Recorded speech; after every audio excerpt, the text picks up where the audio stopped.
Right, I thought we'd tie a Caddis Pupa. This is on a mustard C67S egg Caddis hook. Very, very strong hook. So if you're fishing for big fish with small flies, this is the hook. So we'll just attach tying thread, and you want to go about approximately halfway along the hook shank with this, because we're going to tie some of the stuff in. So we'll go back there. Let's remove that. Now I'm going to use some virtual nymph skin. This one is cream, I gather from the packet. Now once you've cut a piece, what we do is need to cut it at a tapering angle like this, and then we'll put this on here and just catch it in like so, then stretch it and go down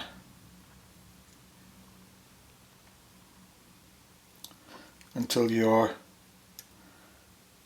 approximately where you want to carry on. Start wrapping the body a little bit further down into the hook there, and then back up.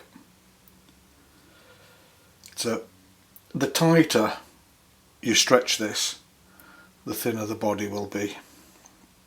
I'll just catch that bit in there. Doesn't have to be too neat up there. That's it, put that up there. Now, first one I like to make tight because this makes a nicer taper on the body. We'll go around like that, and then we'll slacken off a wee bit for the next turn.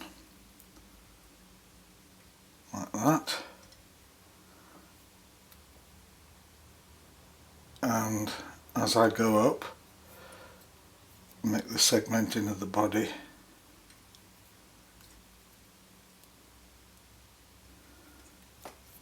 at the right position that you want.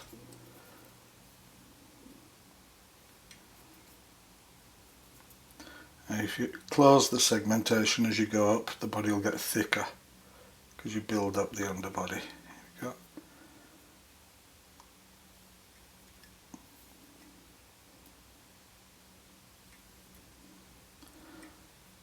Give it one more. There we are. Okay, tie that off.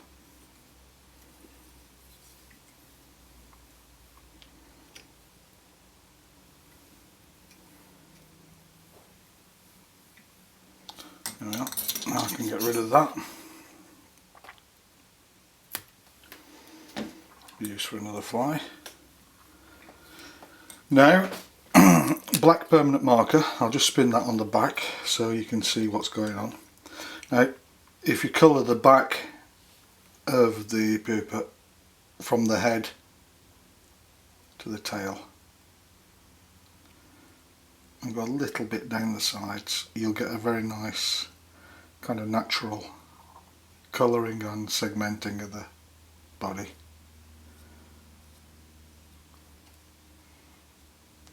There we go.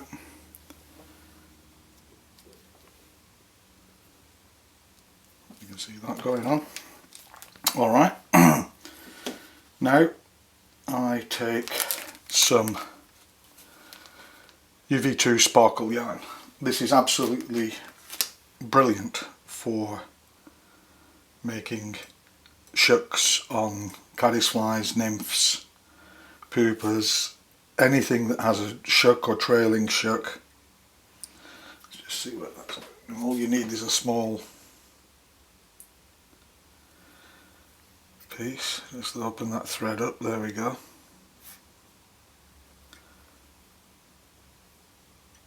Do I need a bit more there?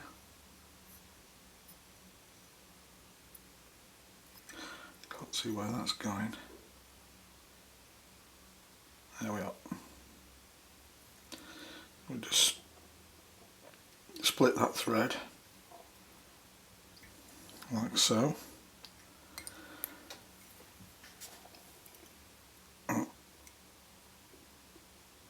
We don't need a load of this. That's all we need. We just place that in between the tying thread and we can stretch it out.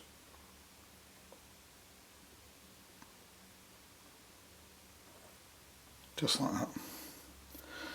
Then we'll spin our loop.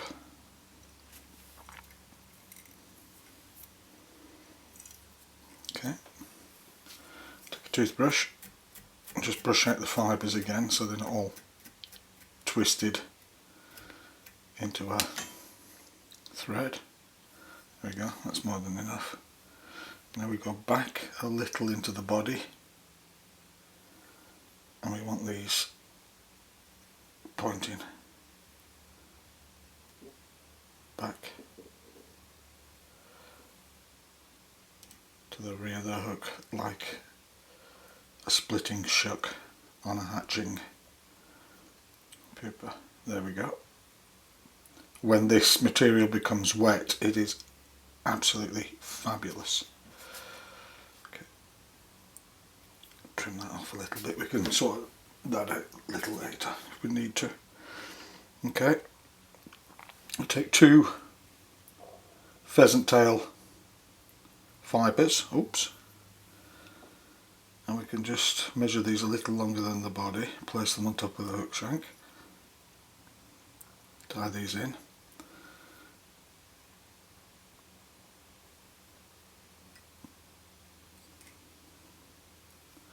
That will do us.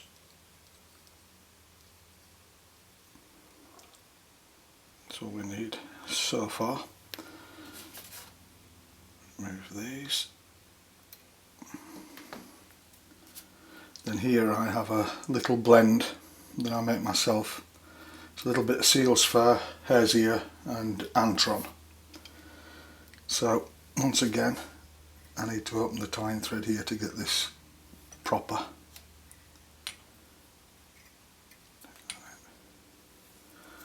How are we doing here?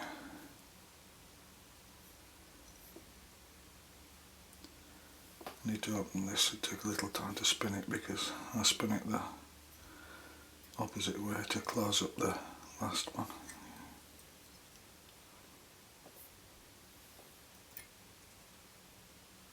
Okay. So we just split that. And we take this antron, hare's ear, seal's fur mix in there, and then I'll spin it in again. Wait.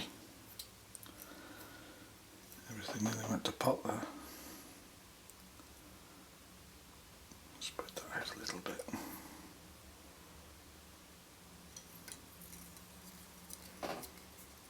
Okay, that's good enough. That's good enough. This has to be scruffy. Some of this will be removed.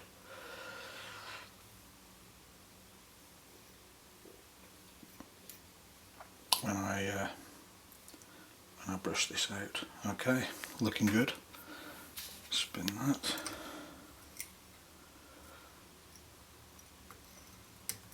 Make a whip finish. This has been a great pattern for me early season in both fresh and running water. Okay, let's take that off. And we need a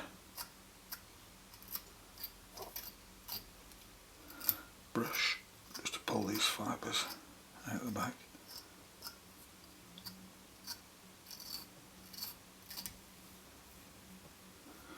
And when this gets wet, it looks absolutely amazing.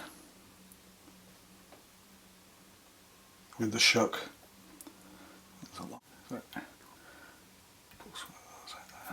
if the horns aren't going the way you want them to, just take your dubbing needle